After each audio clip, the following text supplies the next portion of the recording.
हम बेहोश हो गए थे। हमने बच्ची को देखा, हमने बेहोश हो गए थे, तो हमें पता नहीं है कि बच्ची को कहाँ ले गया, कहाँ क्या किया, हमको पता नहीं है। देखो गेट खुला हुआ है, कुत्ते हैं, कितनी फुर्ती से भागते हो आपको भी पता है। गार्ड कहाँ क्या करेगा, एंट्री देखेगा, बैग चेक करेगा, क्या क्या कर सकता है मैम, ये बता दीजिए। ये तो कुत्ता कहाँ से आ गया, उसकी काटने लगी। उस वक्त बहुत सारे बच्चे थे, लेकिन बहुत सारे जो बच्चे थे वो थोड़े बड़े थे और बड़े होने की वजह से वो भाग गए थे, लेकिन वो छोटी मासूम बच्ची भाग नहीं पाई और ऐसे में कुत्तों के झुंड ने उस पर अचानक से हमला कर दिया और उसको पकड़ लिया।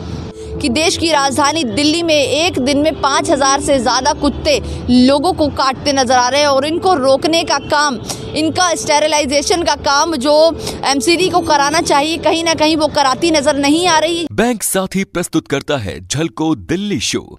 नमस्कार, मैं दिव्या और इस वक्त आप मेरे साथ देख रहे हैं झलको दिल्ली। देश की राजधानी दिल्ली में कुत्तों का आतंक बढ़ता जा रहा है और ऐसे में यहाँ तक कि क्षेत्र में रहना भी कुत्तों की वजह से दुश्वार हो चुका है। इस वक्त हम लोग मोती नगर में मौजूद है और यहाँ से एक मामला तूल पकड़ता नजर आ रहा है। मामला क्या है मैं आपको पूरा बता दूं।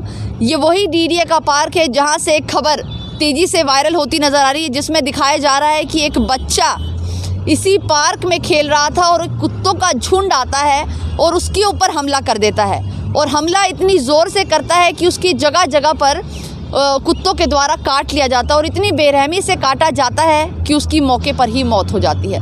आप देखेंगे ये वही पार्क है डीडीए का, मोती नगर में ये पार्क है और डीडीए का पार्क है और इस पार्क के अंदर जो महिला है वो माली का काम करती थी और उसका छोटा बच्चे रोज़ाना की तरह ही उस दिन भी पार्क के अंदर खेल रहा था और अचानक से एक नहीं दो नहीं बल्कि कुत्तों का पूरा झुंड आता है और आकर उस बच्चे के ऊपर, उस मासूम बच्चे के ऊपर अचानक से हमला कर देता है। हमला इतनी तेज़ का था कि सबसे ज़्यादा जो चोट लगी है बच्चे के वो पैर में लगी है, उसको बुरी तरीके से जख्मी कर देता है और जगह जगह से काट लेता है। जब माता को बच्चे की चीख की आवाज़ आती है तो वो दौड़ कर आती है और देखती है कि बहुत सारे कुत्ते ने मिलकर उस बच्चे को काट लिया है। तो ये कुत्ते अंदर कहाँ से आ जाते हैं, इसका जवाब दे। गेट मैंने देख लिया, लेकिन आपको ये ध्यान रखना चाहिए, अभी भी देखिए कुत्ता बैठा हुआ। चलिए, इसकी तो एक पैर नहीं है, कोई मान लिया। इसको अभी एमसीडी वाले भी उठाने आए थे। हाँ, तो ये कह रहे हैं इनका वो हो रखा है। क्या हो रखा है? स्टेरिलाइजेशन हो रखा है इसका, तो इसलिए उसको उठाते नहीं है। सरकारी ऑर्डर है कि जिनका हो रखा है उनको उठाएंगे। अच्छा, उस वक्त इसमें कितने कुत्ते होंगे पार्क में अंदाजन? मैं ऐसे तो बता नहीं सकता। नहीं बता सकते।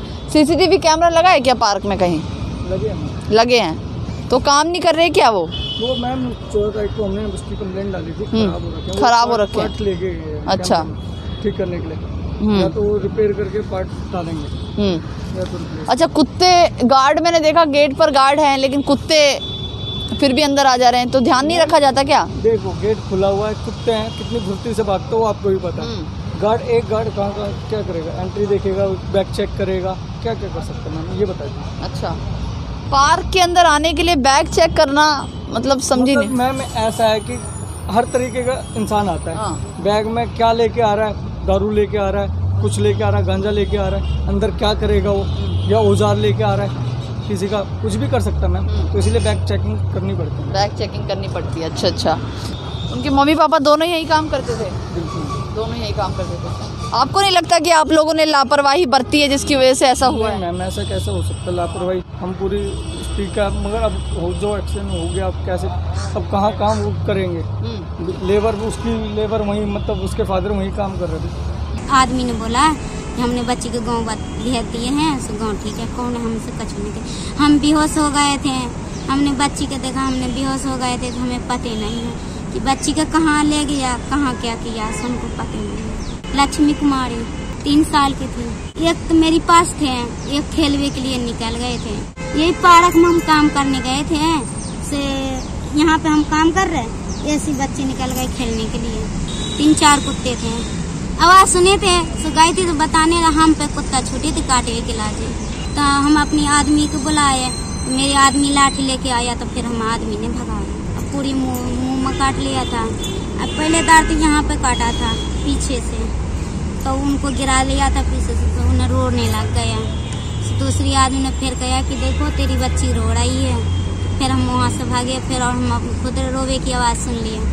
वहाँ से आए तो कुत्ते से छुड़ाए हैं। तो आप देख सकते हैं अपनी गलती तो कोई मानता नहीं है, लेकिन अब हादसा हो चुका है तो इन लोगों का कहना है कि हमने पूरा ध्यान रखा, लेकिन उसके बावजूद भी कुत्ते अंदर आ जाते हैं। एक ही गार्ड है, कैसे वो सारी चीज़ों को मैनेज करेगा? वही बैग देखे, वही अंदर आने की अनुमति दो लोगों को या फिर कुत्तों को देखे। तो ये सारी बातों का ध्यान पहले रखना चाहिए था। अब इस दुर्घटना के बाद कहीं ना कहीं शायद हो सकता है कि ध्यान रखा जाए और सभी चीज़ों को बिना किसी परमिशन के, बिना किसी चेकिंग के अंदर ना आने की अनुमति दी जाए। उसके बाद आप देखेंगे ये पार्क, आप देखेंगे कितना बड़ा है और इतना सुंदर है। और मेन जो पार्क की मैं आपको बात बताऊं, वो मैं एक बोर्ड है जिसकी तरफ आप सबका ध्यान दिलाना चाहती हूँ, वो ये बोर्ड है। आप देखेंगे ये DDA का पार्क है जिस पर साफ लिखा है दिल्ली विकास प्राधिकरण।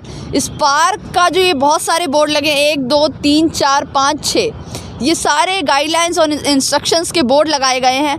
और क्या इन सब बोर्ड में जो बातें लिखी हुई हैं उसका सही तौर पर फॉलो किया जा रहा है? इसके बावजूद भी आप देखेंगे इस पार्क के अंदर बहुत सारे जो जानवर हैं वो रहते हैं। अभी भी वहाँ पर एक कुत्ता बैठा हुआ है। हालांकि ये कुत्ते, पार्क का गेट ओपन रहता है तो कभी ना कभी अंदर आ जाते हैं, लेकिन इन पर रोक लगानी चाहिए क्योंकि ये पार्क जो है वो सार्वजनिक लोगों के लिए है, उनकी सुविधाओं के लिए ये पार्क बनाया गया है। और आम जनता जो आसपास के जितने भी लोग हैं वो यहाँ आकर अपना खेलना कूदना या बच्चों के साथ आकर अपना टाइम स्पेंड कर सकते हैं। लेकिन अगर इसी तरीके से पार्कों में कुत्तों के द्वारा ऐसे बच्चों पर हमला किया जाएगा तो ये किस हद तक सही है? आज उस बच्चे की बात बताएं तो उस मासूम बच्चे की मौत को लगभग 2 से 3 दिन हो चुके हैं, लेकिन उसकी मौत का जिम्मेदार किसको समझा जाएगा? आम आदमी पार्टी के जो मुख्य प्रवक्ता हैं जिनका नाम सौरभ भारद्वाज है, वो अभी से ही दूसरी पार्टी के ऊपर आरोप लगाना शुरू कर चुके हैं। उन्होंने कहा है कि MCD को 15 करोड़ का आवंटन दिया गया था स्टेरिलाइजेशन के लिए, जबकि उन्होंने सिर्फ 5 करोड़ ही पैसे का इस्तेमाल किया है। 10 करोड़ रुपए सीधा सीधा घोटाला किया गया है। भ्रष्टाचार लगातार MCD में देखने को मिल रहा है। और अगर 15 करोड़ का आवंटन दिया गया था तो 5 करोड़ सिर्फ पैसा क्यों लगाया गया? बाकी 10 करोड़ जो पैसे उनको दिए गए थे, 10 करोड़ वो पैसे गए कहाँ? ये सारे सवाल इस वक्त सौरभ भारद्वाज आरोप लगाते नजर आ रहे हैं MCD के ऊपर कि इतने करोड़ रुपए MCD भ्रष्टाचार क्यों कर रही है इन पैसों के साथ। तो सबसे बड़ा सवाल इस वक्त ये है कि इस तरीके से कब तक देश की राजधानी में भ्रष्टाचार चलता रहेगा और कब तक अपनी जिम्मेदारियों से दिल्ली सरकार भागती रहेगी? कब तक इसी तरीके से आम जनता परेशान होती रहेगी? तो इस वीडियो पर आपकी क्या राय है हमारे कमेंट बॉक्स में ज़रूर बताइएगा। कैमरा पर्सन खुशीलाल के साथ मैं दिव्या, झलको दिल्ली।